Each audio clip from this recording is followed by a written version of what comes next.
What's up, everybody, and welcome to the very first episode of the More Than Nothing podcast.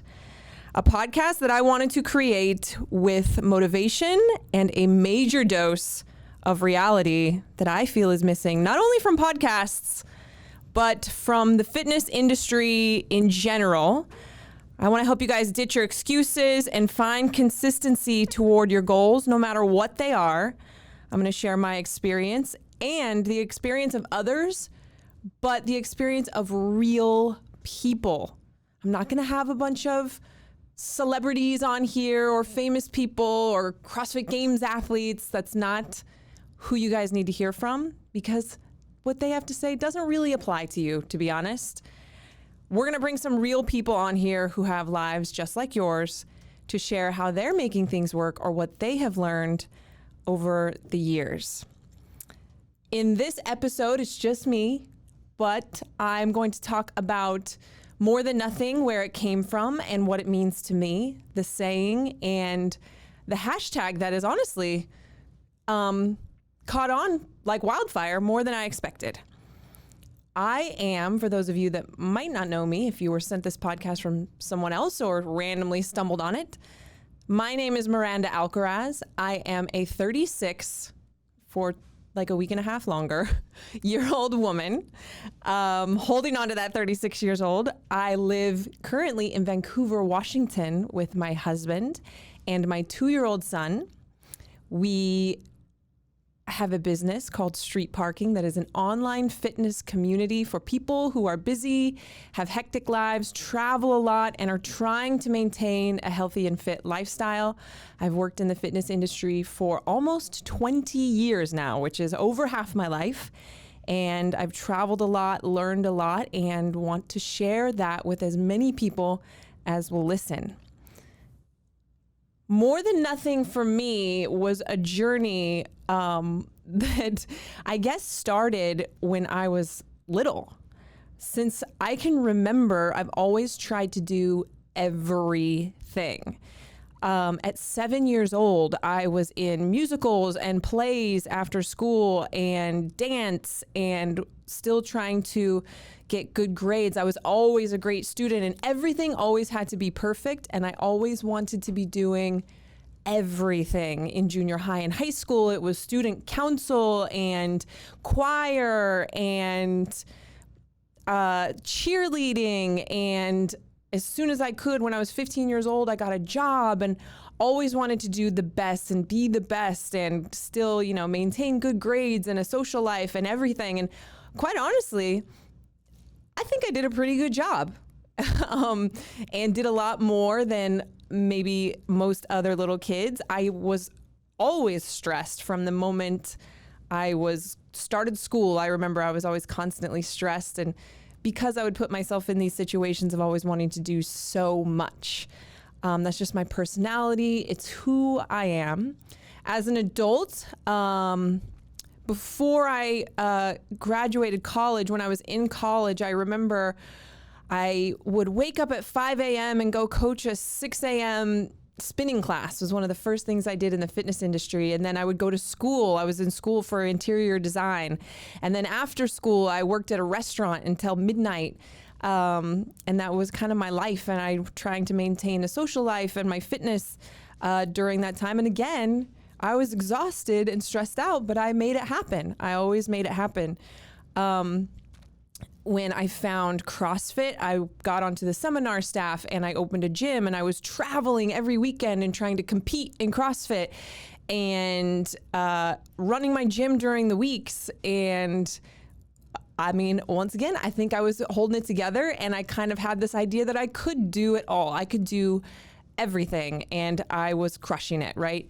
The very first time that I learned about the importance of more than nothing, and where the world just told me, hey, Miranda, you can't do everything right now. You're going to have to slow down, was my very first injury, which isn't really an injury. In 2011, I had my appendix almost burst on me. I thought it was a sore muscle. I thought one of my hip flexors was just tight. So I didn't go to the hospital or the doctor. And I got to the point where finally I couldn't even move, and I was taken to I was taken to the hospital and had to have my appendix taken out that night. And for the first time in my training career, I had never been injured before. And while this wasn't a training injury, I definitely couldn't go do what I was used to doing in the gym. And this is a point where a lot of people hit, and I was trying to be a competitive athlete, but even people who are not trying to be a competitive athlete, they just want to find fitness for their life, and they are trying to make it a part of their lifestyle. At some point, something always happens like this. You get sick, or maybe one of your kids gets sick or something like that. For me, it was the appendix being taken out. And what most people do, and what I've seen over and over and over again, is they just fall off the wagon a little bit and they get a little bit lazy. For me, because I had a goal, I knew that wasn't really what I wanted to do, so I did what I could do. And it looked very different from what I was doing a few days prior before I had this surgery, but I still kept moving. I think I would put a sled around my waist and walk around the parking lot. I was doing a lot of body weight exercises slowly. I for sure took a couple days off, but I did not just assume that because I couldn't do what I was used to or what I thought I needed to do to be competitive. I was able to keep moving and slowly come back. So that was kind of the first time that I was hit with a little bit of dose of reality, especially with my fitness life. Less than a year later, I was hit even stronger with it, because in 2012, I was in a car accident where I broke my neck in 2 places and I broke my hand. Now I have no use of my hand, and I had to have my C2 and C3 vertebrae fused. And this was like one of the 2 strongest places where I learned the value of more than nothing, because once again, I wanted to be competitive, and I had to learn how to keep moving and how to not just let that send me into a spiral of just sitting around and being upset that I couldn't do what I wanted to be doing, what I was used to doing. And this one lasted a lot longer, obviously, than the appendix situation. And it taught me as a trainer so much about how to be creative and how to work with people who have injuries, and how to work with people in a motivational way who feel like, like I hurt my elbow, so I can't work out. And that's just so not true. You can always do something. And I didn't have the more than nothing saying in my head yet, but these are all things where I was learning from it. I had a few more little injuries along the way, but I would say where the real idea of more than nothing came was when I was pregnant. When I was pregnant, I was going through a lot in my personal life. I had started a business, and I had moved in with Julian, and my body was changing and things were hurting. And don't even get me started on what I learned after Knox was born and running the business. So this is kind of like how the idea of more than nothing came for me. And what it really means is there comes a realization at some point for all of us that if you're a real human being with a real life, you cannot do it all of the time. Some days, or most days, you might feel stuck in your situation and simply think you're incapable of making the changes or continuing to move forward because something is getting in your way. Maybe you're a working mom who wants to take better care of your health, but finding the time to do what the fitness industry would have you believe you need to do seems impossible. We scroll through Instagram and we see these perfect pictures or these programs or these supplements, and either everything is really time consuming or really expensive, or you need a full access to so much equipment or a trainer or whatever it might be. And it just, when you're working and you leave your home at 8 a.m. and you come home at 6 p.m. and you just want to spend some time with your family, and then once they go to bed, you're exhausted, it seems impossible for you to do anything like that to make a change. So you just do nothing. Maybe you're a deployed service member who has dreams of starting like a business or something like that. But right now you're stuck, deployed overseas in the middle of the desert somewhere. And how in the world are you supposed to start your t-shirt company or your who knows what company if you're stuck over there, right? Well, that seems impossible. And so you just kind of forget about it and figure, whatever, I'll figure it out when I get home. No matter who you are, you've probably made some mistakes in your life and your goal is to be a better human being. I know one of my goals is to be a better human being, and I know most of you guys are the same way. And you see these people, again, on social media or on the news or whatever, and they're going to Africa to build a school, or they raised $1 million, or they donated this or that. And you're like, man, like, I would love to do something like that. It's just not realistic. Like, I couldn't get time off work to go to Africa for a month to build a school. Like, I don't have a lot of extra money to donate to these causes, or I don't have a lot of time to do this major fundraiser, although I would love to help people. It's just not... I don't have time to do something like that. We have this idea that change or improvement or just making our lives better requires a huge overhaul in our lifestyle, a massive amount of time, and like an endless supply of money that none of us have. And so we just do nothing. And that's kind of what this more than nothing is about, because what if you just did something, like anything? What if that mom, instead of feeling like she needs to have access to a full gym and hire a trainer and buy $1,000 worth of supplements and all of this stuff, what if she just found 10 minutes 4 times a week and did some bodyweight exercises in her bedroom at the foot of her bed? And she did that over and over again. What if she stopped drinking soda and then a few weeks later she added some vegetables into her diet, all while doing these short 10-minute workouts? We're led to believe that that's not enough. And I want to change that for you guys. I know that it's enough, especially if you're just doing nothing right now. The soldier that is deployed, what if instead of just saying, oh, whatever, I can't do anything while I'm here, I have crappy internet access and I can't, be calling these t-shirt companies or designers and figuring out my t-shirt company, so I'll just wait till I get home. What if instead he was reading some books about how to properly set this thing up, or what other successful businesses have done, or what if he downloaded a few podcasts of people who have gone before and built something like what he wants to build? So he's getting some knowledge that he can then take home and apply the moment he gets home, instead of waiting and just putting it on the back burner. What if instead of feeling like you need to fly to Africa for a month to build a school to be a good human being, you just took a couple of your kids' toys and donated them at Christmas time to somebody who doesn't have anything?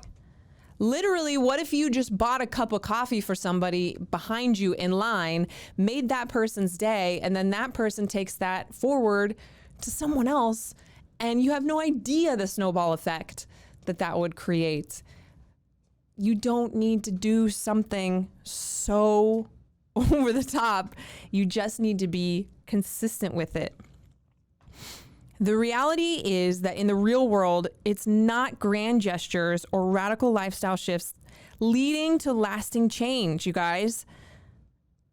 I think people prefer to believe that they need to change their entire life. They prefer to believe that they need a lot of money, or that it's just not realistic for them, because if you believe that it's not possible, then you aren't responsible for doing anything about it.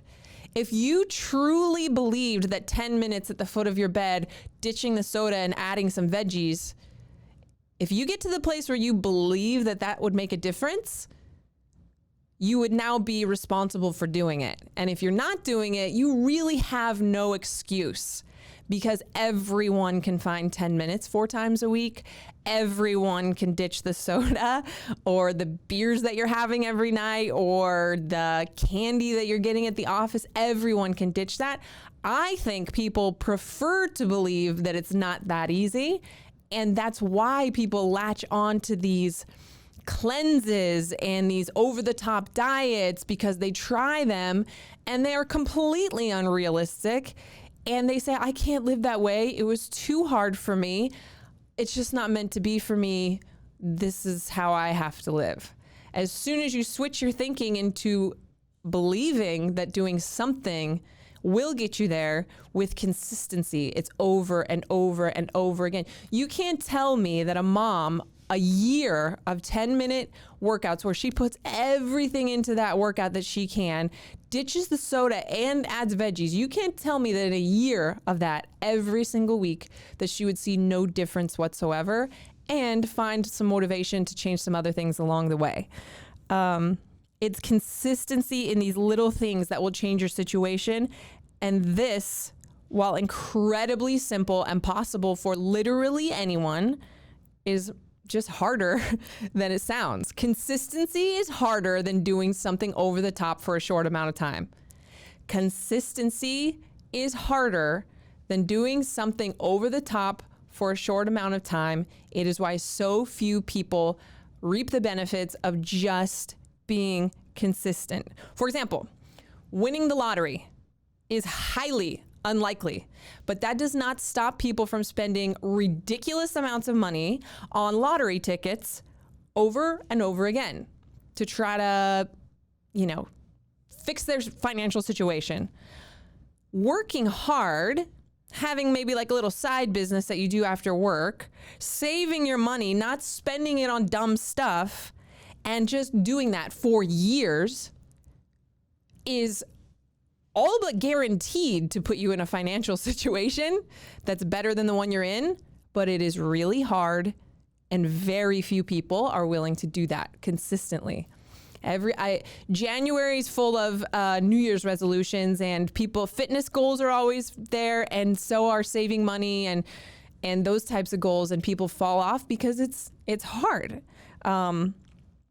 Blaming the numbers on your lottery ticket for your misery, blaming your work schedule, blaming your genetics, your upbringing is way easier than blaming yourself. Oh, like I have crappy genetics, so I can't lose weight. Okay, well, what are you doing? How have you tried? Oh, I tried this cleanse, but it was too hard to maintain. So now we're blaming the cleanse. Oh, well, what workout plans have you tried? Yeah, I signed up with a trainer, but I don't have a lot of time and it's really expensive. So now we're blaming the money situation instead of believing that you can do something about it, because the only person you can blame when you see 10-minute workouts and ditching the soda is yourself. And people like to have other things to blame. And we got to switch that into taking all the responsibility for what we are doing in our lives and what we want and what we're able to do to work toward it on ourselves. Even if our current busy, no financial resources, worn out selves can't do much, we can do something. We can always do more than nothing. 5 minutes here, 10 minutes there, learning this new skill, taking the time to listen to podcasts, read books. For the love, stop watching Game of Thrones and watch something that's going to help you learn whatever it is that you're trying to learn, or motivate you to do what you're trying to do, or just turn it off completely and go work out or spend time with your family. If those are your goals, you have the time. I guarantee if you write down everything that you do all day long for a week, you'll find it in what you write down. More than nothing is more than enough. And you guys can do it. The plan for this podcast going forward is for me to share with you guys what I've learned through 2 decades in the fitness industry, a job that allowed me to travel literally all over the world. I've been to so many different countries on every continent, unless you count like Antarctica. I've never been to Antarctica. So I've been to almost every single US state.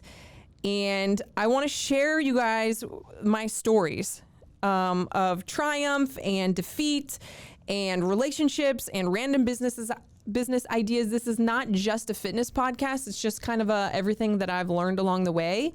Most of it, or a lot of it, will be fitness based because I know that's what I know. That's what I do.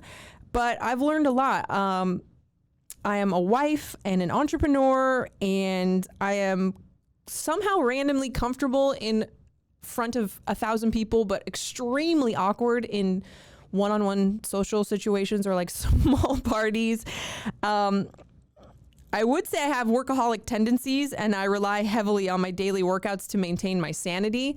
That is one reason that I've found more than nothing, is because when I get busy, if I don't work out, it is not good for anyone close to me involved at all. My son and the members of the online fitness community that I mentioned before that I have in street parking with my husband, they forced me to change in so many ways. After my son was born, our business was growing, and it has required me to really embrace this idea of more than nothing. I want to interview real people, not celebrities, and share with you guys the people who have inspired me, changed me, because I know that they will inspire and change you too. More than nothing, kind of going back to when I was pregnant, because I did want to share this with you guys. Julian and I were in a really dark time in our relationship. We were fighting nonstop over some personal stuff. We had just moved in together.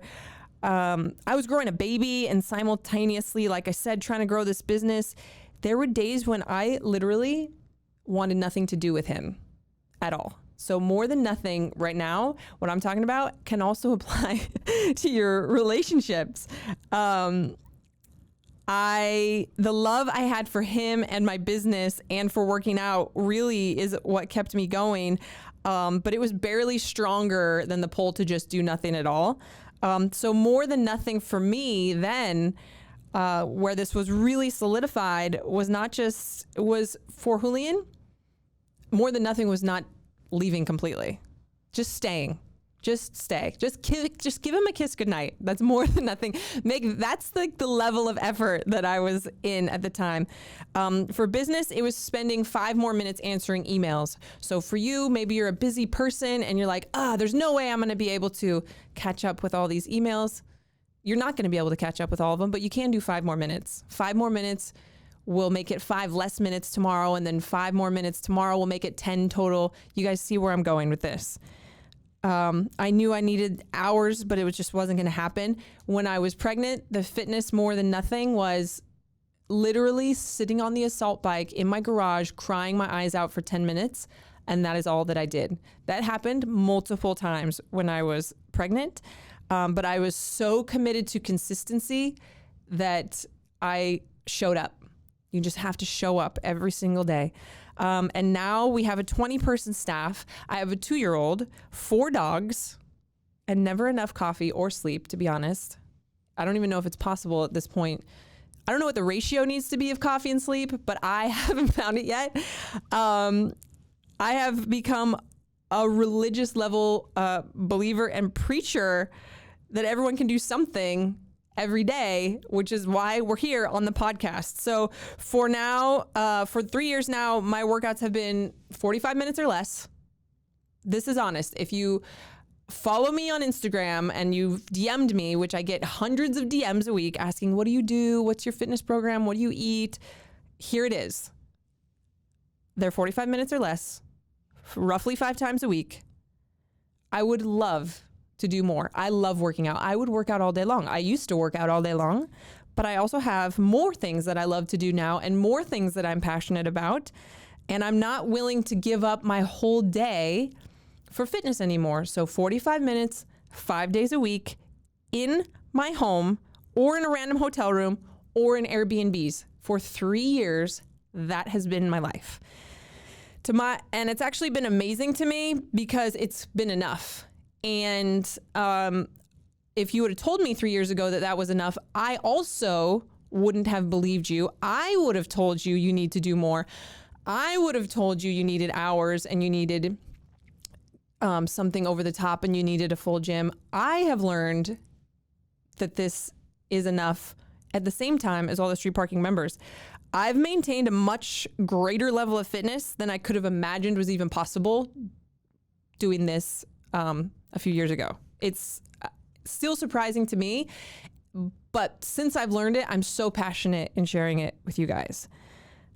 This attitude has spilled over into my relationship, to understanding that we don't need, to be honest, I am going on vacation tomorrow with my husband, but it's been 3 years since we've done that. And what we've learned in being so busy is we don't need these over the top vacations and we don't need these crazy dates. We do go on a date night, but it's like dinner or a movie, and it's more than nothing, just some small effort daily that we're putting into our relationships. 10 minutes here or there, a coffee date, making sure we kiss each other good morning and good night, consistent effort and not over the top gestures. Just daily putting pennies in the bank every single day. You'll be amazed at how quickly that adds up. For a mom, this is the hardest area for me with More Than Nothing. Still, I really struggle with this. I never dreamed that I would be sitting in coffee shops working, jealous of stay-at-home moms who are having like a little lunch date with their kid. I look at them and I'm so jealous of the time that they're getting with their kid. And that is not something I ever imagined that I would struggle with, because like I mentioned before, I've always been this like do everything, work hard, workaholic almost type of personality. I didn't think it would bother me, but it does.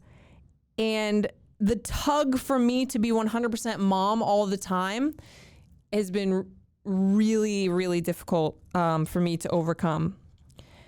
Knox has taught me that my undivided attention while he eats breakfast and while we do bath time at night and while we put him to sleep is enough for me to be a good mom. He taught me that taking an hour out of my day once or twice a week to take him to swimming class or gymnastics is enough for me to be a good mom.